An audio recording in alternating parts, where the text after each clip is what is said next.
Crawler Innovations wants to share this tip with you on how you can change your foams out on your tires and rims that are already pre-glued. Now, there is a company called Bob Smith Industries that sells this bottle of Uncure, and it's a CA remover. It's supposed to debond the tire from the rim.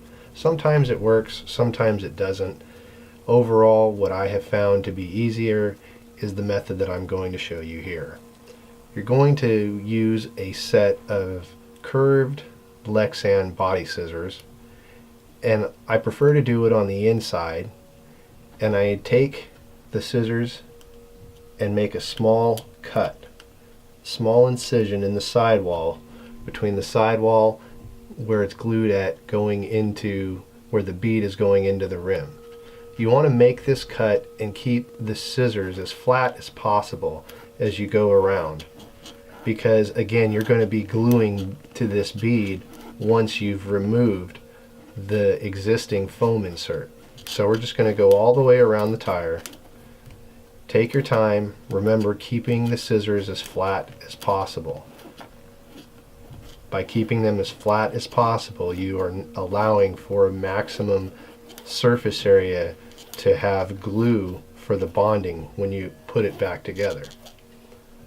I know this is kind of foreign or seems counter to people as far as cutting a perfectly good tire, but this is really the easiest way, and it's the fastest way.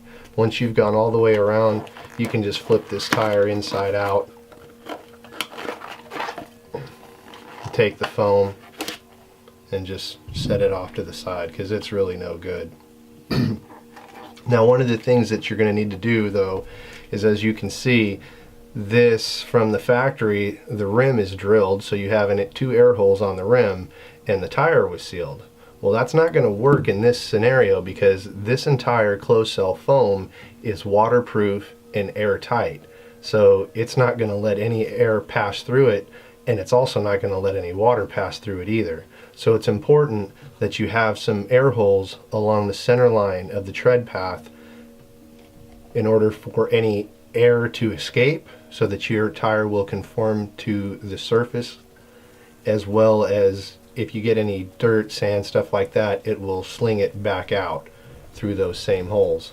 So using the Hobby Lobby trusty leather hole punch, and just come in here. We're going to go ahead and follow this all the way through on this video. I may try and fast forward this. Maybe I'll let it just play through. Not sure what's best for tutorial sake. But you're going to make 4 holes, cardinal points in the tire. You're going to need to pull the little rubber piece out. Sometimes it's difficult.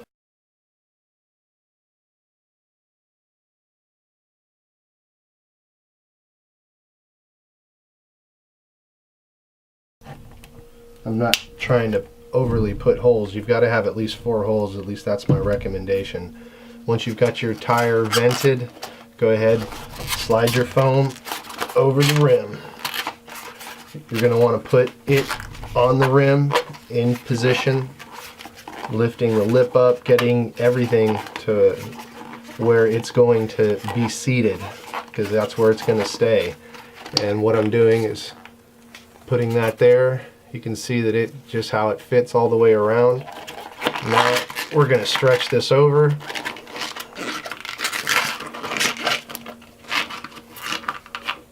Again, just working the tire around the foam.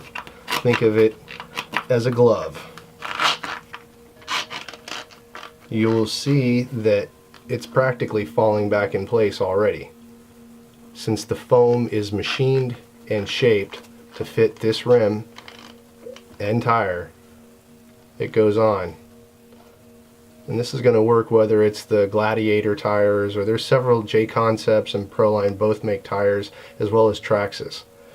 But once it's together, I'm using, in this case, I'm using the Bob Smith Industries, the gap filling medium glue. This is about a 10-second drying period, so you've got to hold it together. The part number is BSI 107. And just start with a small bead about 1/4 inch long.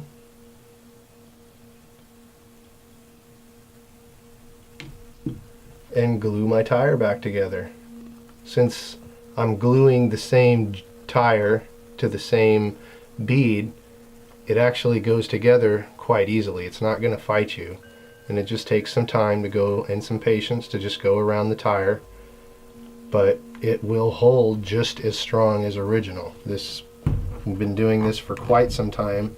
It works with 1/9 tires on the RTR Axials and Viterra trucks to change out to better foams and still use the stock tires, because oftentimes the stock tires are they're good compounds and they're good tread designs.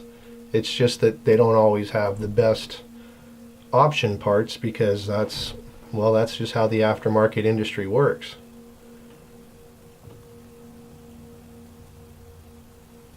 We're going to fast forward and go around this rim and finish this up. But you get the idea. Thank you for watching.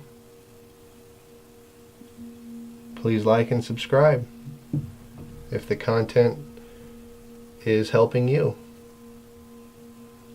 enjoy the hobby better. Thank you.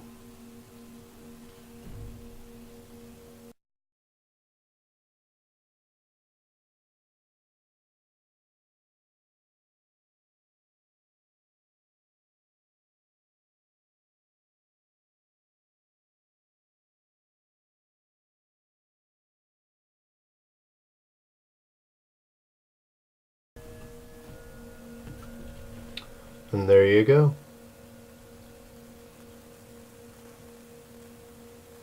By gluing on the inside, you don't have to worry about ruining the outside of your bead and your rim.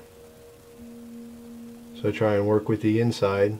Just remember to keep your scissors as flat as possible so that you have got a nice something to work with.